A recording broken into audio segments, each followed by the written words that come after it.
మీరెప్పుడు తిన్నారు మావయ్య గారు? అంటే మిమ్మల్ని పిలిచే ముందే మావయ్య గారు ఆకలేస్తుందంటే మొదటి వాయి వాళ్ళకి వడ్డించేశాను అక్షిత. అంటే మీరు ముందే తినేశారా? మరి ఇప్పుడు మా పరిస్థితి ఏంటి? ఏముంది, ఆన్లైన్ లో బుక్ చేసుకుంటామన్నారు కదా, బుక్ చేసుకోండి. ఆన్లైన్లో బుక్ అవ్వట్లేదే. ఓహో, అందుకేనా ఇక్కడికి వచ్చారు?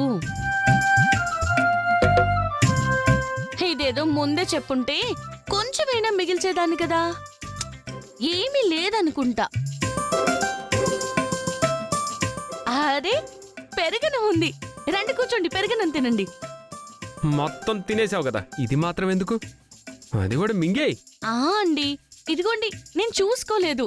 బొజ్జు ముండా, ఇక్కడే ఉండిపోయావేంటి?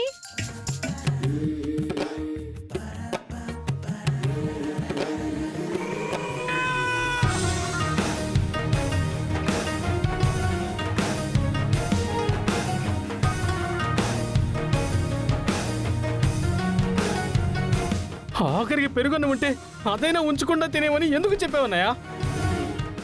చూడు ఎలా తినేసిందో. మీకు ముందే చెప్పాను, అన్నం మీద అలగకూడదు అని. అలా అలిగితే అన్నం దొరకదు అంటే ఎవరైనా నా మాట విన్నారా?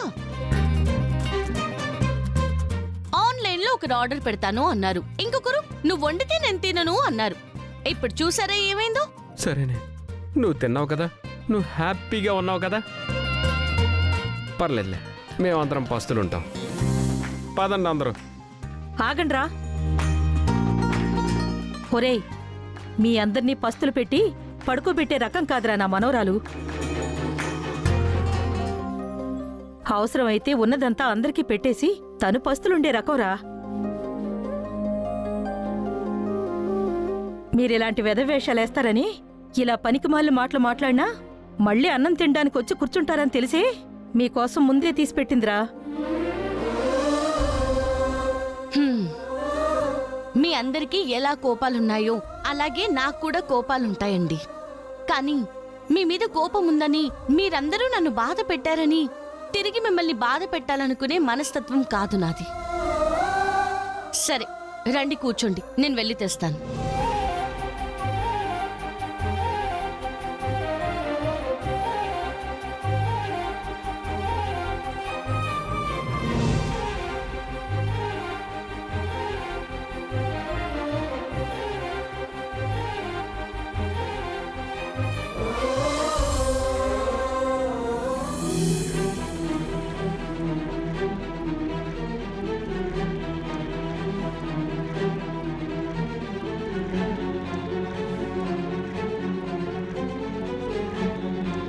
ఇంతకాలం ఒక అనాథలాగా అనాథ శరణాలయంలో పడి ఏడ్చాను.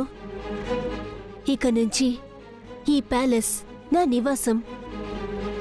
డబ్బు కోసం చాలా ఇబ్బందులు పడ్డా, ఇక ఆ లోటే ఉండదు. వైష్ణవి తన అవసరం కోసం నన్నిక్కడికి చేర్చింది. కానీ దాని అవసరాలు కాదు, నా అవసరాలు తీర్చుకోవడానికి వీళ్ళందర్నీ ఉపయోగించుకుంటాను. అందినంత చేజిక్కించుకొని సైలెంట్గా జంప్ అయిపోతాను.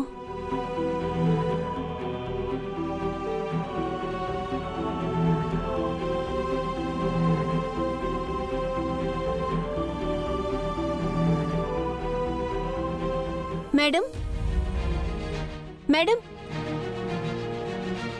శ్వేత, నీకోసమే ఎదురు చూస్తున్నాం. ఎలా వచ్చావమ్మా? నడుచుకుంటూ వచ్చేసాను తాతయ్య గారు. అదేంటి శ్వేత, ఒక ఫోన్ చేసుంటే నేను వచ్చి నేను తీసుకొచ్చేవాడిని కదా. కనీసం క్యాబ్లో అయినా రావచ్చు కదా. పర్వాలేదండి, నాకిది అలవాటే.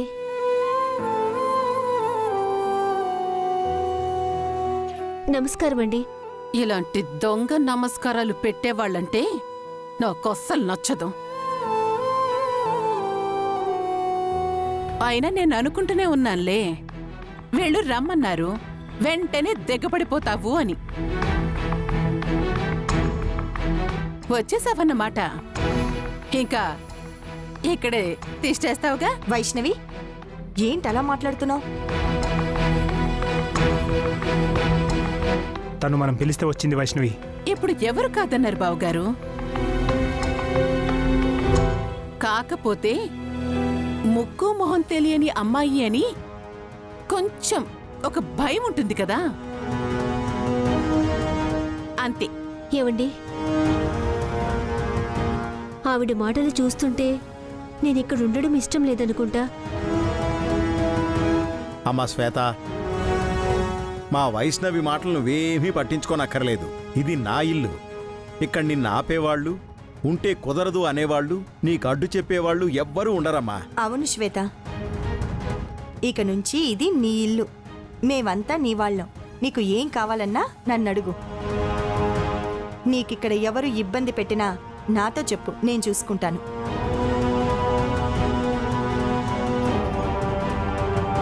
గుండమ్మా, గుండమ్మా, తనకి రూమ్ చూపించు. అలాగేనండి. శ్వేత రా.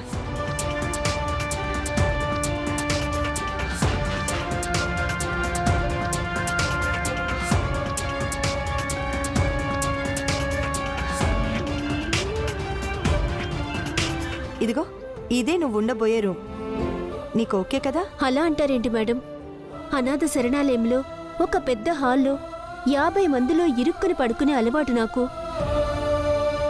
అలాంటిది ఒక వీఐపీకి ఇచ్చినట్టు ఇంత మంచి రూమ్ ఇచ్చారు. ఓకేనా అని అడుగుతారేంటి?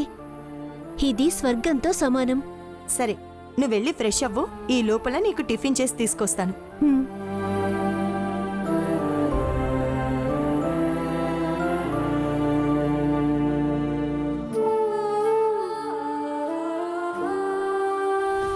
గుండం అంటే ఏదో రెబలని విన్నాను కానీ మరీ తింగరదల్లా ఉంది.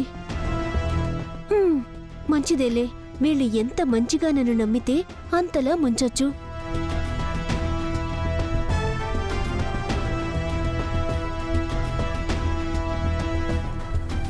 శ్వేత, వెరీ గుడ్.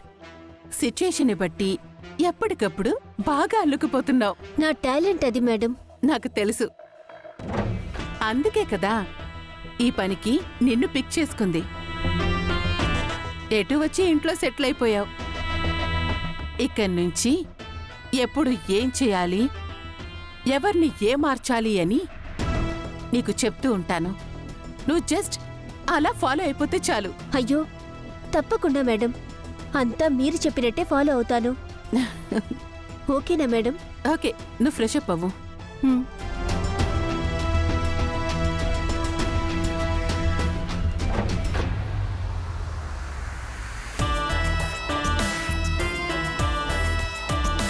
నువ్వు చెప్పినట్టు నేను ఫాలో అయ్యేది కొన్ని రోజులే. ఆ తరువాత నిన్ను నా గ్రిప్లోకి ఎలా తీసుకుంటానో చూద్దువుగాని. హ.